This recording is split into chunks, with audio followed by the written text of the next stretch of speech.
Hello guys, mag-ano pala tayo? Pochero ngayon, pork pochero tayo guys. Gamit ako ng gulay dyan guys, ng pichay Baguio, pichay Tagalog, tsaka repolyo guys, at saka Baguio beans. Porking beans guys, dalawang lata, isang malaki lang, malaki. Medyo maliit guys. Ito guys, piprituin ko pala yan guys mamaya. Ito pala yung pork natin guys, pinakuluan ko na. Yan o. Napalambot ko to guys, 1 kilo to guys. Try tayo ng saging.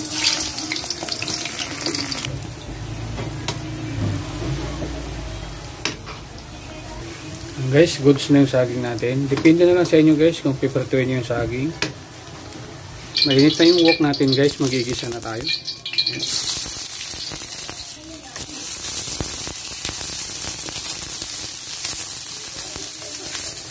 Isa tayo dito sa wok natin na stainless. Guys, okay na yung bawang sibuyas natin.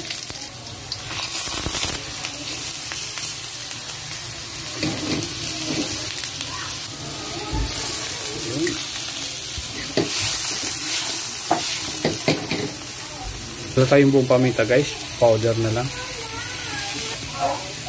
Ang palasa natin guys, bitchin, aji, tomato sauce, 250 ml guys. Sama ko na guys yung porking beans natin. Yan, inubos ko yung 2 lata guys, ang malaki isang maliit. Magdagdag lang ng sabaw yung pinagpakuluan ko guys. Yan. Kahit mga 2 scoop dito. I-mix ko dito guys yung gulay natin sa pochero. Yan, inuna ko yung cabbage natin guys. Pichay Tagalog natin guys. Pichay Baguio.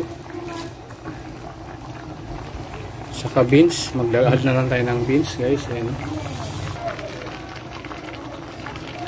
Add na lang natin guys yung banana natin. Luto na rin naman tong banana natin guys. Kasi pinrito natin yan. Takpan ko muna guys. Yun. Lapit na to guys. Sana nagustuhan nyo guys yung aking pork pochero guys. Yan. Kung nagustuhan nyo guys, sundan na lang nyo guys yung aking video guys. Yan. Guys, mag-add tayo ng asukal guys. Yan. Para medyo manamis-namis guys. Kaya depende na lang sa timpla nyo guys kung anong gusto nyo. Ayun, okay na. Mas maki-like and share at pakipollow na rin guys sa aking upload na video. Ayan, sana nagustuhan nyo guys yung aking video guys. Ang guys, tinikman ko yung niluto ko guys, yung pork pochero natin guys. Ayun, malutong pa rin yung gulay niya guys. Ito yung pork. Ayun guys, kain muna tayo guys. Hanggang dito na muna to guys yung aking video guys. Ayan. Yun lang guys.